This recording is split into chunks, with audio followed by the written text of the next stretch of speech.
friends, welcome to the How to Cover Syllabus series. Guys, we are covering General Studies paper 2. We have started yesterday from the section 1 of the syllabus General Studies paper 2. So yesterday we have covered basics of constitution and today we will see how to cover the topic historical underpinnings in section 1 of General Studies paper 2. So guys, first of all, from where should we cover this topic of historical underpinnings? So if you have read the Lakshmikant, okay, you will see that this topic is covered in M. Lakshmikant book, Indian Polity. However, you have to be very careful that the book covers only the topics from the prelims point of view. But in the mains examination, you will get analytical question. So while reading Lakshmikant, this topic, you have to have an analytical approach to the topics which are mentioned in this chapter. So let me tell you how you have to prepare the analytical approach and what are the important topics in this chapter. So first of all, you have to start with the Regulating Act of 1773. Then you have to prepare the 1833 Act, then 1853 Act, then 1858 Act, then 1919 Act, and then 1935 Act. Okay, so these are the important topics from the mains point of view. For prelims, you need to prepare each and everything which is mentioned in M. Lakshmikant. However, for the mains, okay, only these are important. Only these are important. Already UPSC has asked one question from the 1935 Act. The question was on the topic of federalism. On the topic of federalism, that how far the Act of 1935 brought federalism into India. Okay, so what are the other expected areas where questions can be expected in future? So we can expect a question from the very first Act, 1773 Regulating Act, how it basically established okay, the company rule in India. Okay, company rule in India. What was the purpose of this act? What was the purpose of this act? How it started the process of centralization in India. Okay, how it was a good governance act. Sometimes they ask, okay, how it was a good governance act. Why it is called good governance act? Because it was brought in to check corruption in the British, like the East India Company. Okay, so it is sometimes also called good governance act. Okay, so various analytical questions can be framed from the Act of 1773. So when you read Lakshmikant, the problem is that in Lakshmikant they have just listed down the provisions of this act. They have not basically explained what was the reason behind those provisions. So you have to understand, you have to appreciate what was the reasons why the company had to bring this, like why the British Parliament had to bring this act in order to regulate the affairs of the company. What was the reason? What was the reason for this 1773 Act? Because why is very important, because questions in mains will be based on why. Okay, so this why is very important. Second, you need to prepare this 1853 Act. It is very important act because it laid the foundation of the parliamentary system in India. Parliamentary system in India. So questions can come that how 1853 Act established parliamentary system in India, how it was the birth of parliamentary system in India. Okay, so they can ask you this.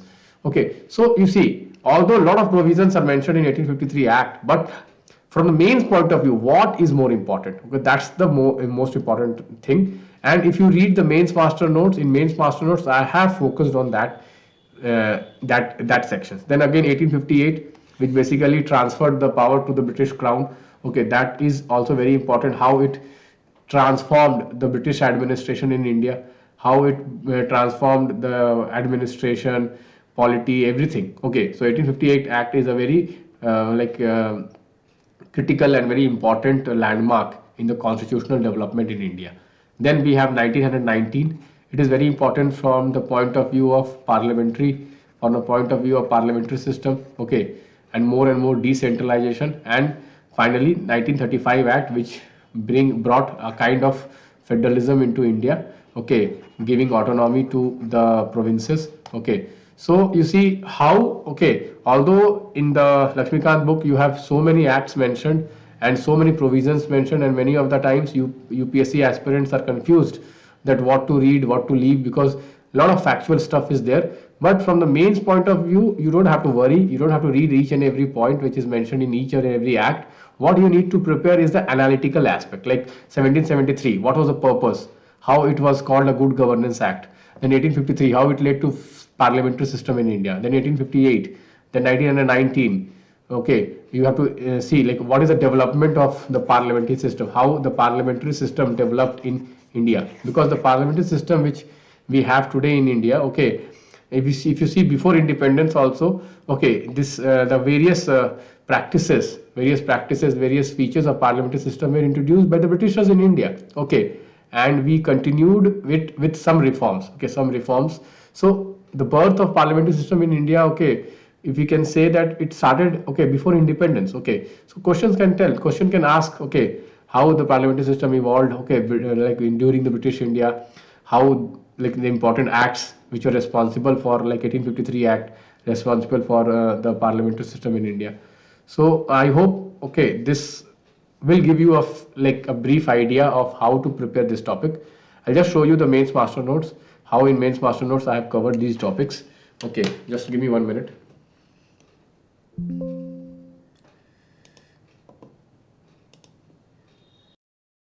So guys, you can see here the mains master notes of historical underpinning of Indian Constitution.